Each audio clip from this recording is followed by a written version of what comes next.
Manji genkuletedde olunaku olwaleero okkiriza mberenga nga kuwanga bwe tugafuna ene News Spark channel. Amawulire ge tufuna galaga nti Dr. Kizza Besigye ali mu mbeera mbi ddala era nga Bobi Wine ttiimu ye bagenze okumulaba wali eri eruzira bagaaniddwa okuba nti nate bamusisinkana. Wabula mu mawulire ge balinga ge baggyeyo nti ono yazirise nako olw'ensonga nti yagaana n'okulya emmere. Katubeere nga tukuwa akatambi kano.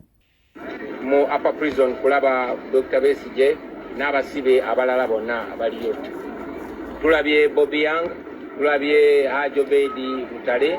Dr. Besigye tetusobodde mulaba, bategeeza nti mulwadde nnyo, munafu nnyo, tasobola kuva mu buliri.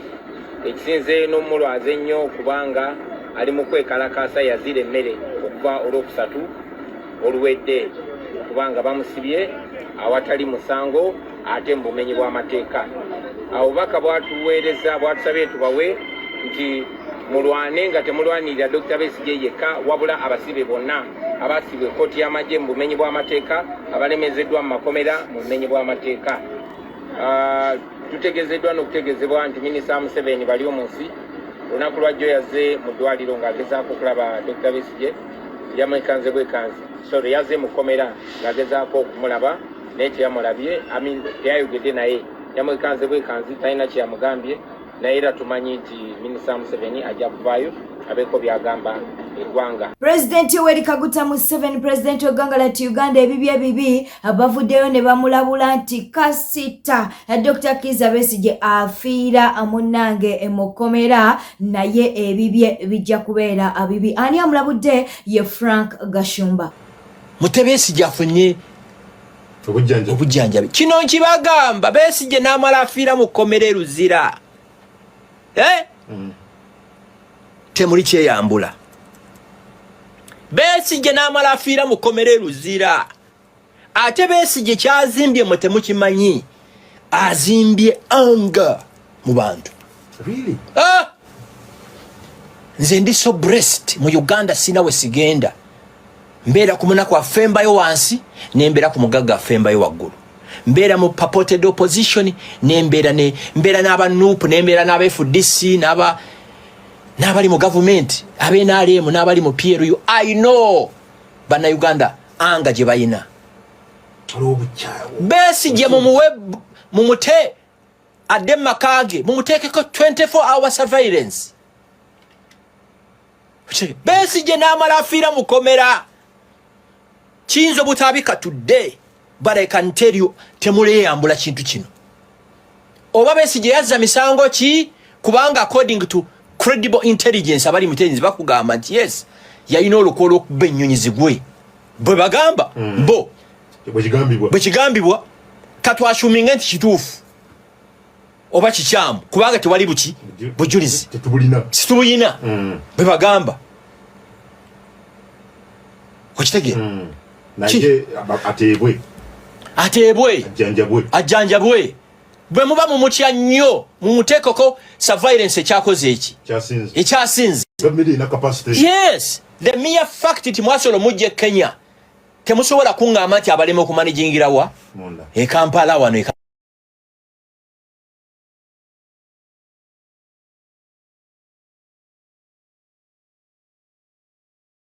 Kampala ne bakimanyi nti there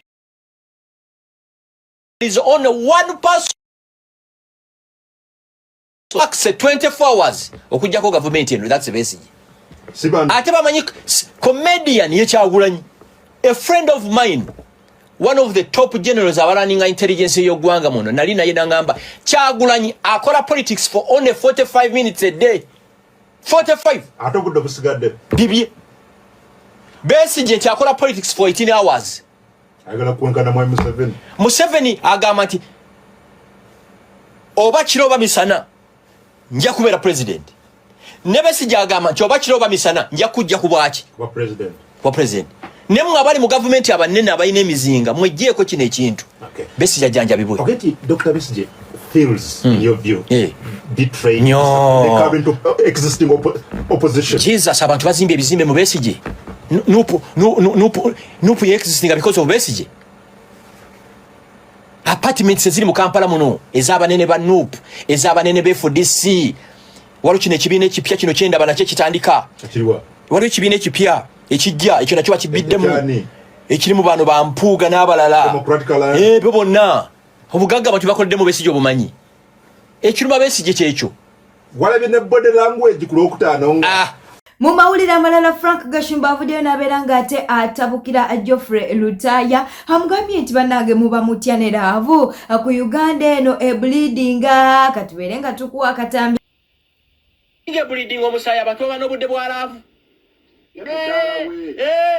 nabuga baby nkwagala nnyo ebyomugezi omusiru yalya ebyomusiru omugezi yakola ki yalya ebyaki ebyomusiru omugezi yalya bwe tewalabye Uganda ng'ebleedinga ku kivulu kya Lutaya obwedda ndaba video clips nziraba ku TikTok biki ebyo ne beefukula ng'ebisaanyi ne bambala bino ebigoye batungisiza mu kiyembe ebyo ebimyufu basewungu ne bajja nabo ne beefukula n'abalala Uganda bleedinga gwe bagamba nti Museveni gwe baagala okumuggyako ne bwewandula amalusu sho yabadde ku Sheraton ku mulyango gwa Sheraton nga President Museveni ali mu State House Nakasero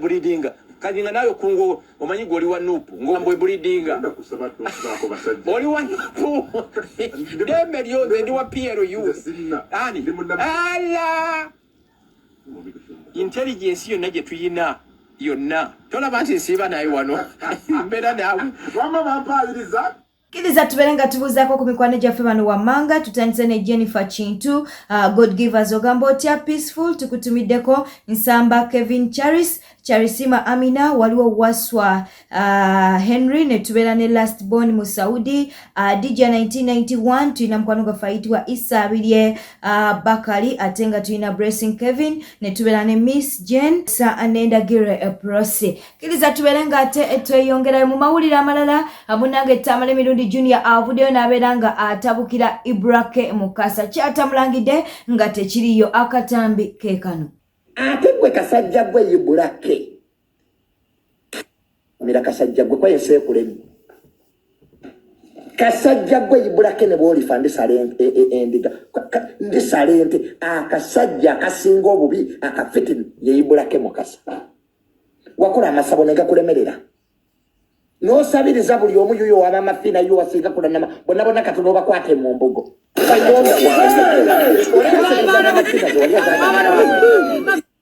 eza sega kulanama nezigana ezo no musamize ono sibanya yani mutula kunge Masaka no genda yo sabirize kasajja gwe nera sente nezigana okuwera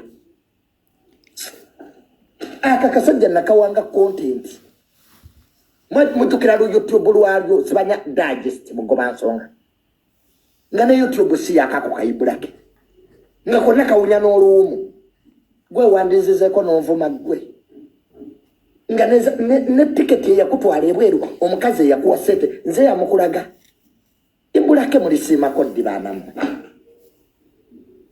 abagaka bonna mbalabidde ku nze Ibrake n'ennyonyi walinya yabiwagu ennyonyi Ibula walinya yabiwagu katono olinyo eryate e Mombasa nga sente za tiketi zibuze ne kugamba Ibula linya lumwe eryate e Mombasa ogwe mu Atlantic kwennyonyi ng'egaanyo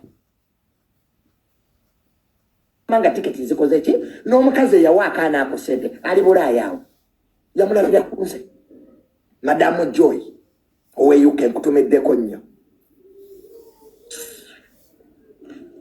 olwamala okutuuka e Canada nga banzirako nga bantuulira akakuukulu nga badda ku maama wange nga bavuma siri basonyiwa baana mmwe siri basonyiwa Ibrake ne case mujja kufa nange ate mwene bwenzijja mu Canada nsobola okuwandiikira omuzungu ebbaluwa ne baba deportinga That's how much wesegala bana Ibrake nemi mwejali jitulise Rwanjara Ibrake akokola nga kakola interview nga nemi mwejali Rwanjara nga siba wa mugenzi Isima amweza toilet paper amweza amazi ekisumwa ibulake wazaala abaana mu bakazi bangi buli wamu wazaala wo ozadde mbacholi ozadde mbachiga ozadde mbalango weyise simo ya Afrika kyekikusumbu ya ibulake ku myaka gyonkaga singa tokuba kyeyo ekyo myaka ibaji kyakubye kyeyo ibulake kweze envyeze kuline mabina gwe ibulake ne bwotawaza ovaayo n'obu n'envi okuba kyekyeyo nga muzungu kyagenda kuwa omulimo gwe atulanganda muntu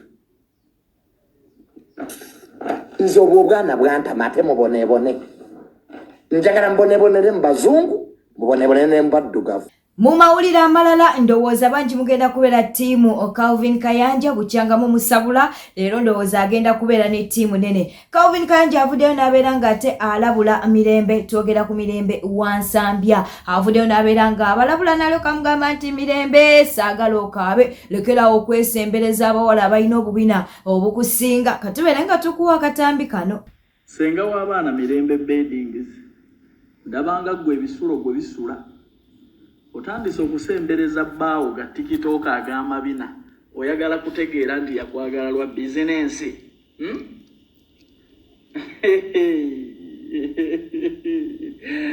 bbaawo omuleetera ga TikTok bakuba obulango oyagala kumaliriza nga Ayati Samusa lwaki temuyiga ndaba ebisulo bikusula saawa yonna senga